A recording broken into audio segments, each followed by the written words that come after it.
आश्रम दिल छू लेने वाली कहानी। शाम का समय हो चुका था। यशोदा जी बाहर खाट पर बैठी बैठी अपनी बहू की बाट देख रही थी, जो दोपहर से पड़ोसन के साथ खरीदारी करने गई थी। बार बार खड़ी होकर गेट के बाहर तक जाकर आ जाती कि कहीं तो बहू के आने का पता चले। थोड़ी देर बाद पड़ोसन आती देखी। राधिका, ओ राधिका, जरा इधर तो आ बिटिया। राधिका दौड़ी दौड़ी यशोदा जी के पास आई। क्या हुआ काकी, काहे आवाज लगा रही हो? अरे, मेरी बहू भी तो तेरे साथ गई थी, वे कहाँ रह गई? अच्छा हाँ, भाभी तो मेरे साथ ही गई थी काकी। पर वह क्या है ना कि भैया जी रास्ते में मिल गए थे, बच्चों को ट्यूशन से ले जा रहे थे, तो भैया जी और भाभी दोनों को लेकर आज होटल में खाना खाने गए हैं। तो पहले ही घर आ जाती। अब काकी मैं क्या जानूं। आते समय भैया जी दिख गए रास्ते में, तो भाभी को लेकर चले गए। भैया जी के पास तो कार भी है, तो सामान उसी में रख लिया। अच्छा, चल ठीक है, तू जा। यशोदा जी ठंडी आहें भरते हुए जवाब दिया और वापस आकर अपनी खाट पर बैठ गई। गाल पर आंसू की बूंदें भी लुढ़क आईं। यहाँ ये बूढ़ी भूखी बैठी है, उसकी किसी को परवाह नहीं, और होटल में खाना खाने गए हैं। जाना है तो जाओ, पर कम से कम मेरा तो बंदोबस्त करके जाते। जाते समय रसोई में ताला लगाकर चाबी भी साथ ले गई, जैसे पता नहीं कि रसोई में से क्या चुरा कर खा लेती। यशोदा जी अपने बेटे बहू के साथ रहती थी। दो पोते पोती भी हैं, ले देकर बस यही परिवार है। पर उसमें शायद यशोदा जी की किसी को ज़रूरत नहीं। यशोदा जी काफ़ी बुजुर्ग हो चुकी थी, पूरी तरह से अपने बेटे और बहू पर आश्रित थी। अपना कुछ भी नहीं था उनके पास, जो था सब बेटे के नाम कर चुकी थी। आखिर इकलौता बेटा जो था, शादी के पूरे 15 साल बाद जन्मा था उनका बेटा। ऐसा कोई धार्मिक स्थान नहीं था जहाँ पर यशोदा जी और उनके पति ने बच्चों के लिए माथा नहीं टेका हो। खुद अभाव में रहते, लेकिन अपने बेटे की हर ख्वाहिश पूरी करते थे। दिन रात मेहनत करके बच्चे को पढ़ाया लिखाया, काबिल बनाया। पढ़ी लिखी लड़की से उसका विवाह किया। जिम्मेदारी निभाते निभाते ही यशोदा जी के पति की मृत्यु हो गई। ले देकर ये घर था, वह भी बहू ने जिद करके अपने पति के नाम करवा दिया। पर यशोदा जी को इससे कोई समस्या नहीं थी, तो उसने भी खुशी खुशी मकान अपने बेटे के नाम कर दिया। पर अब बहू का व्यवहार यशोदा जी के प्रति बदलने लगा था। अब उसका वह कोई ख्याल नहीं रखती, उसे ढंग से खाना खाने को भी नहीं देती।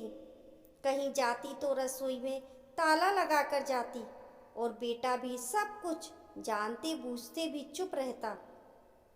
एक दो बार यशोदा जी ने अपने बेटे से कहा, तो उसने ये कहकर चुप कर दिया कि माँ, तूने तो अपनी जिंदगी जी ली, कम से कम हमें तो जीने दे। उसके आगे तो यशोदा जी कुछ बोल ही नहीं पाई।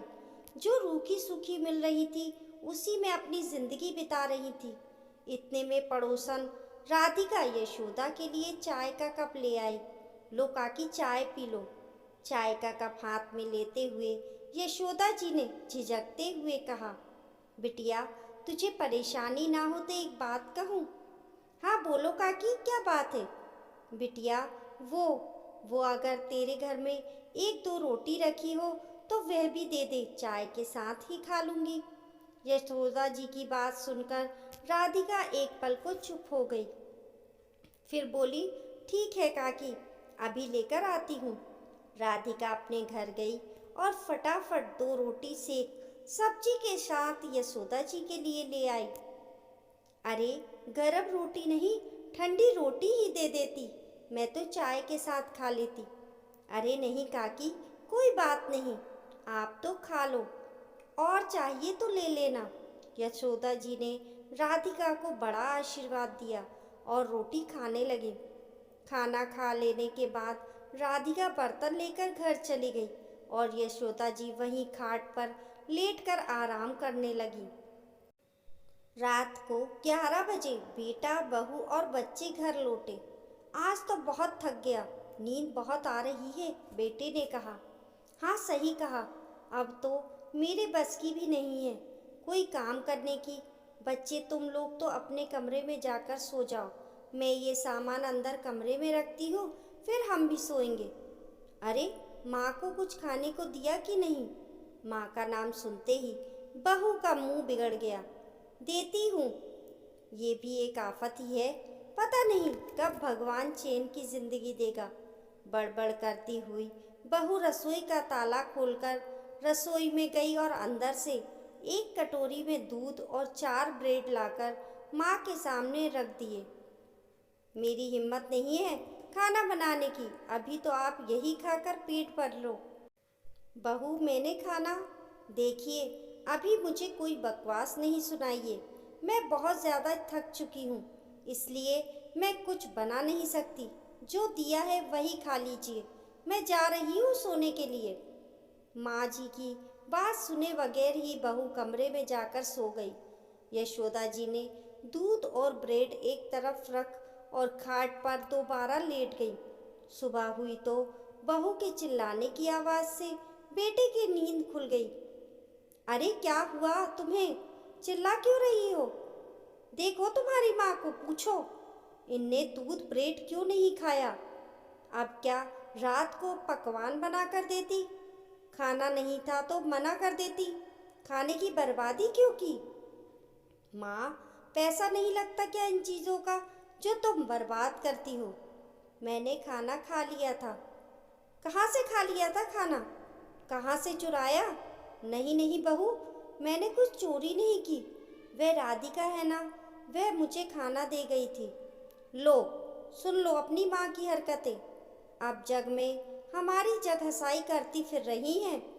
लोगों को तो ये लगता होगा कि हम खाने के लिए कुछ नहीं देते। माँ आपको शर्म नहीं आती? आप हमारे साथ रहकर हमारी ही जग हंसाई करती फिर रही हो। नहीं नहीं नहीं बेटा, मैं ऐसा कुछ नहीं कर रही हूँ, मैंने किसी से कुछ नहीं कहा। और रखो अपनी माँ को अपने साथ, एक तो उनको साथ में रखा, ऊपर से अपना ही तमाशा करवा रहे हैं समाज में। हम लोग किसी वृद्धाश्रम में पड़ी होती तब समझ में आती। क्यों माँ, छोड़ आए तुम्हें वृद्धाश्रम? जानती हो दोनों टाइम रूखी रोटी देते हैं, वह भी एक टाइम पतली दाल के साथ और दूसरे टाइम सूखी सब्जी के साथ। बेटा वहाँ रोटी तो टाइम से देते हैं ना? क्या क्या कहा आपने? कम से कम वहाँ 2 वक्त की चैन और सुकून की रोटी तो मिलेगी मुझे। वहाँ तुम लोगों की तरह ताने मारने वाला कोई नहीं होगा ना, और मेरी ही तरह कई लोग होने जो मुझे समय देंगे, मेरे साथ बैठ के बातें तो करेंगे मुझसे। तू मुझे छोड़िया, तू बस बता देना मुझे कब जाना है, मैं खुशी खुशी अपना सामान पैक कर लूँगी। माँ की बात सुनकर बेटा और बहू की आंखें झुक गईं, पर यशोदा जी वृद्धाश्रम जाने के नाम पर बेहद खुश थी। पर लोग लाज का मुखौटा पहने इन लोगों ने समाज के डर के कारण यशोदा जी को वृद्धाश्रम नहीं भेजा। इस कहानी को लेकर आपकी क्या राय है, हमें कमेंट करके ज़रूर बताइए। कहानी पसंद आने पर लाइक और शेयर करें। ऐसी ही अच्छी अच्छी कहानियों के लिए चैनल को सब्सक्राइब करना ना भूलें। मिलते हैं फिर एक नई कहानी के साथ, तब तक के लिए नमस्कार।